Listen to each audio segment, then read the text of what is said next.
Everton, Man United. Oh, I mean, Everton haven't been great at Hill Dickinson Stadium, but I'm going to go Man United 2-1. I think it'll be close. I'd go along with that. Tough assignment for Carrick, but the momentum is with them. They've got more players who can score goals. They've shown that character, didn't they, to go all the way to the wire against West Ham, and I think they'll do that again. I think they'll overwhelm Everton and maybe win by 3-1. Unbeaten under Michael Carrick. The smile is Say back. again? The stress is gone from yourself and other Manchester United fans. Does he get the job permanently? Yeah, I went early because I said he should get the job about a month ago, genuinely. And, for me... I've got your pom-poms right here. No, sometimes these things can come back and bite you. But what I love about what he's done is he's not tried to change everything. He's brought that love back. He knows the club. I think, Steve Holland as well has been fantastic. Jonathan Woodgate, Johnny Evans. I know a lot of people have been critical of his appointment, but whatever he is doing, it is working. Yeah. And that West Ham game, Benjamin Sesko's come under a lot of scrutiny. That finish was unbelievable. Yeah. And these are the types of things. When I was watching this game, I was thinking we're going to get something out of this game, and it felt like the Man United of old. Casemiro then scored, it was offside, but Kobbie Mainoo. Yeah. I mean, a player talking about coming back from he started one game under Ruben, Darren. So not getting carried away, but that's a decent opportunity there. Xerxes was really close. This wasn't the United we saw in the 3 games prior. Maybe they dropped points for the first time. It was a little bit different. I mean, sorry, Jules, but that finish, that has to be in with goal of the season for me, because as a former centre forward, when you watch that technique from Sesko was unbelievable. Why is it so good? Why? Because it's the natural instinct. He's past the front post and he's had that instinct. I mean, he missed a sitter against Tottenham the week before, and I know Bruno and him were having a conversation after, but for me, I think he's still got a lot to learn. I know there's been a lot of comparisons between Sesko and Gyökeres because they were brought in at the same time. Gyökeres was supposed to go to Man United, but I like what he's done so far. He's been in and out of the team. He's not been the main number 9, but at the same time, these finishes that he has are really good. And he's another one of those players who, as you mentioned, has come really good under Michael Carrick. That's a finish, to have his first touch facing the other way, to swivel, that's, and the height he gets on these celebrations as well. I know it's been going viral, but he's up in the sky, But I mean, I'm not getting carried away. I sound like I am in my voice. It went all high pitched. But I'm happy with where Man United are at. And to answer your original question about why I think Carrick should get the job, this is the Man United of now. This isn't the Man United of old. And I had to have a word with myself because I'm sitting here saying, Man United are going to get Ancelotti, they should get Emery, they should get Luis Enrique. We're not that Man United. We're still one of the biggest football clubs in the world, Darren, but we're not that Man United as we were under Sir Alex. Yeah, no, listen, I agree with you, but I don't actually agree for a slightly different reason. I don't think that you're settling for Michael Carrick. I think if you look at all the different metrics, he ticks the boxes. He's improved players. Sesko looked like he was an expensive mistake, and now he looks as though he's a decent striker. He's brought the feel-good factor back to the club. He's got them playing in the way that we've come to understand Man United should be playing, which is with adventure and confidence and charisma. And I think as far as he is concerned, he's one of your own. So why would you not keep him? And there must also be this element from the players. They've seen what he's done. He's played recently enough for them to, have been able to watch him, probably seen him on YouTube. There would be a lot of players who would respect him just because of that and maybe more inclined to listen to what he has to say. You get respect when you come in, but then it's what you do with that respect. And there's a calm assuredness. I remember the Arsenal Man United game, and Arteta was all over the place, and Carrick had his arms behind his back. He was very calm on the touchline. He'd handed the responsibility over to the players, and it's no coincidence that they've now gone 9 games undefeated. That's their best run for 5 years, and I think that's going to continue under Carrick. He's got a hard assignment because Everton's run is fantastic. I think they're looking to do the double over Man United for the first time since the 13-14 season. It's going to be a fascinating game. If I'm not mistaken, Carrick played under David Moyes at Manchester United, so it's the master against the apprentice. But what I like what he's doing, though, Darren, is from what I'm hearing, he's making the session shorter in training. So it's more intensity, but for less amount of time. And I know foreign managers, I've played under many of them, they like you at the training ground for 9-10 hours a day. You know, it's very regimented. And I think, you know, he understands the players. You're talking about when I played under people, like, let us do our thing. We've had all week to prepare for this game. And when you see managers on the touchline, different people like different things, shouting and hollering, like, but I personally prefer the manager just let us do our thing. And Carrick's going to academy games. He's at the under-23 games. Like, that is Manchester United. 100%. That is how Manchester United have been. That's another box to tick. Exactly. All the different metrics, you have the answer. Listen, if you look at the last 15 years, for example, I'll give you a couple of other examples where people have wanted the grand and the exotic. England, Gareth Southgate, they wanted so many other big names, and here was this guy right under their nose that didn't just play good stuff, but what he did was he changed the culture of the club, and he also was the right man for the right moment in the difficult social climate that existed in the country at that time, and he got us to semi-finals, he got us to finals. I think that we have under our noses at Manchester United a guy who could meet that moment as well.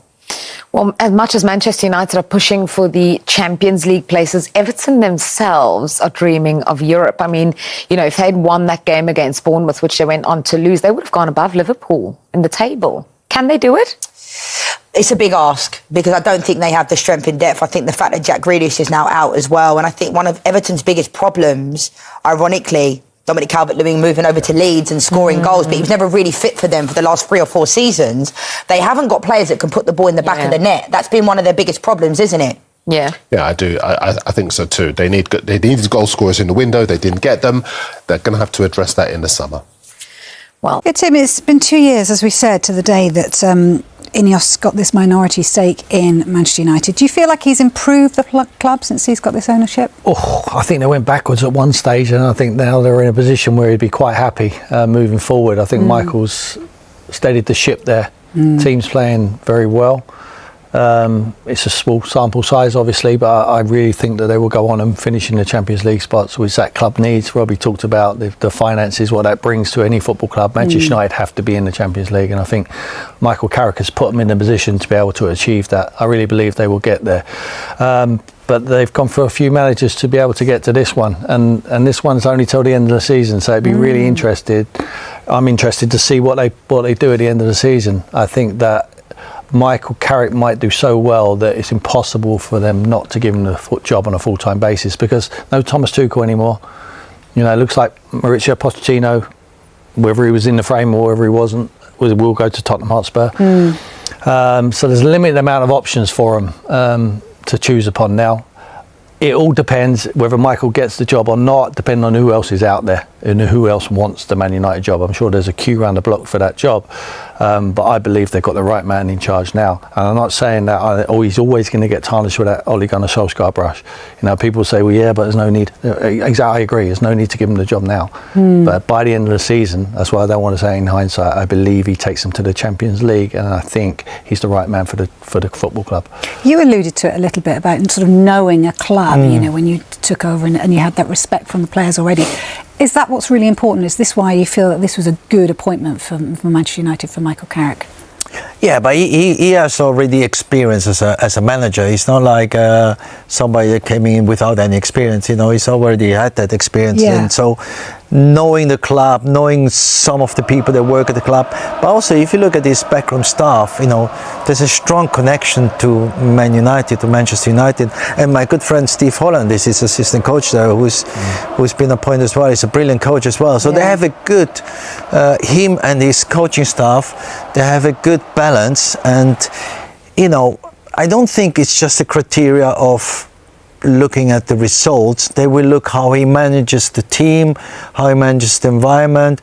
The way they're playing is certainly exciting, and it's the way Manchester United fans want to see the team play. And then ultimately it gives the club also a little bit of time to assess all those factors to see then at the end of the season he will probably be in the frame, and he might be, you know, one of the top of the names on those and on that list, but United's had so many great managers in the past which haven't worked out. So it's not always the name that works out or can guarantee you success. We know we have an experience with Spurs. Antonio Conte, you know, he's been successful everywhere, but it doesn't always guarantee you success, and because there has to be a connection between the manager or the management and the staff and the players and the club, because it's so important that the club and the management, they work together and they have a relationship, you know,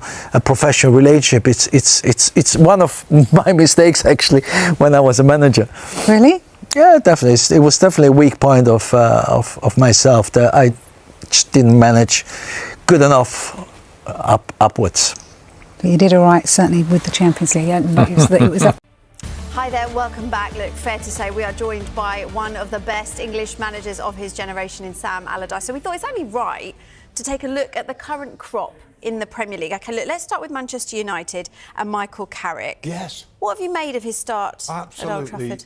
Unbelievable by the fact that I think that he must have think after Middlesbrough what he'd done and didn't quite get them there, that is that it for me?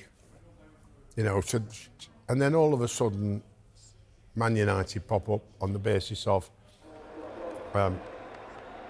what he's done more as a player, and of course the time he took over before. So they felt that the right thing to do again, a bit like they did with Ollie, and that has had a tremendous impact, you know, with Steve Holland on the team, and I think that he's brought a bit of relief and a bit of excitement back to the players. I think that his preparation is brilliant because they're not in any trophies and all they've got is the league, and that means time can be spent on moulding the team into the right shape to get the right results for him. So, you know, it's great to see, it's great to watch. They're entertaining, they're winning. They're scoring goals in the last minute. 1-1 draw at West Ham. Absolutely fantastic goal, by the way. But, you know, there you go. He knows the club inside out as well, doesn't he? He Obviously, does. you know, you're friends with Sir Alex Ferguson. Do you think he would back Carrick getting the job on a long-term basis?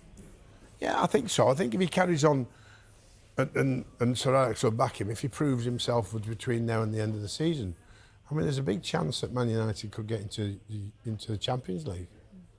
You know, which would be a big step on the basis of what was thought that they would achieve at the start of the season. So we all expect Man United to be competing for the Champions League, but not certainly this season the way things are going.